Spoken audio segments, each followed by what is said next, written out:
Сарқырама құрлықта ғана емес, мұхитта да бар. Дәл судың ішінде, тығыздығы әртүрлі су кездескен кезде бір-біріне құйылатын құбылыс.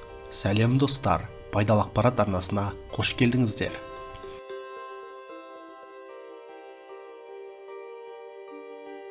Судың тығыздығы оның температурасы мен тұздылығына байланысты.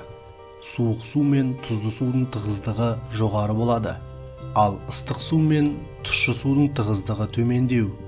Егер су астындағы рельеф еңіс әрі екі арнаның суы әртүрлі тығыздықта болса, сол кезде сарқырама пайда болады. Тығыздығы жоғары су ылдиға құйылады. Жалпы су астындағы сарқырама құрлықтағыға қарағанда қуатты әрі үлкен болады.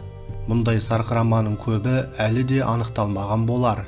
Өйткені мұхит пен теңіздің асты әлі толық зерттелген емес. Ғылымға әзірше Дат бұғазы мен Маврикий аралындағы су асты сарқырамасы ғана белгілі. Әсіресе Дат бұғазындағы сарқырама ең үлкені. Гренландия теңізінің Гренландия мен Исландия аралдары арасындағы Атлант мұхитына құйылар тұсында алып қуатты сарқырама бар. 600 метр тереңдіктегі су 4000 метр тереңдікке қарай сарқырап жатыр. Сонда сарқыраманың биіктігі 3200 метр болғаны. Маврикий Африка құрлығына таяу Үнді мұхитындағы арал. Осы аралдың жанында алып сарқырама бар. Оны аралдың үстінен қараған кезде көзге бірден шалынады. Мыңдаған тонна су төменге кетіп жатыр.